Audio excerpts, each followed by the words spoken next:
ഇപ്പൊ മുക്കത്ത് ട്രെൻഡിങ് ആയിക്കൊണ്ടിരിക്കുന്ന നമ്മളെ ഫാത്തിമ, വയനാട്ടുകാരി ഫാത്തിമന്റെ തട്ടുകടയും തപ്പി ഇറങ്ങാനുണ്ടോ? എന്തൊക്കെ ഐറ്റംസ് ഇവിടെ ഉള്ളതെന്ന് പറഞ്ഞു. ഇപ്പോൾ എന്താണ് പച്ചമുന്തിരി ഉപ്പിലിട്ടുണ്ട്, നെല്ലിക്ക, പിന്നെ മാങ്ങ, പൈനാപ്പിള് ഒക്കെ ഉപ്പിലിട്ടുള്ളത്, പിന്നെ മസാല വെച്ചത് കാന്താരി മസാല. ഇവിടെ ഉള്ള ആൾ തന്നെയാണോ? അല്ല, വീട് വയനാടാണ്. ഫിസിയോതെറാപ്പിക്കാ പഠിക്കുന്നത്. ഈ ഒരു ഫീൽഡിലേക്ക് എത്താനുള്ള അത് മേക്കപ്പ് ആർട്ടിസ്റ്റ് ആണ്. അപ്പൊ സൈഡായിട്ട് അത് ഹാൻഡിൽ ചെയ്യുന്നുണ്ട്. അപ്പൊ ഹാൻഡിൽ ചെയ്യാൻ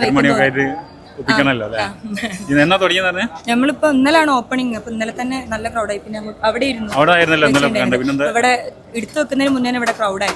അപ്പൊ പിന്നെ ഇവിടെ തന്നെ അങ്ങോട്ട് ഇല്ല, ഇവിടെയാണ് ക്രൗഡ് കൂടുതലാവുമ്പോ റോഡിനെ പേര് ഫാത്തിമ. നമ്മൾ പോയ സമയത്ത് നല്ല തിരക്ക് തന്നെയായിരുന്നു കേട്ടോ. എന്നാലും നമ്മൾ എല്ലാ സാധനങ്ങളും ഒന്ന് ടേസ്റ്റ് ചെയ്ത് നോക്കി. 3 പെൺകുട്ടികൾ തുടങ്ങുന്ന ഈ സംരംഭത്തിന് എല്ലാവിധ ആശംസകളുണ്ട് കേട്ടോ. അവിടെ നമ്മൾ പോയ സമയത്ത് നമ്മളെ റാഷിക്കായും നമ്മളെ അൻഷിയൊക്കെ ഉണ്ടായിരുന്നു കേട്ടോ. നല്ല ടേസ്റ്റ് ഉണ്ട്. ഒരു ഉഷാറാട്ടോ.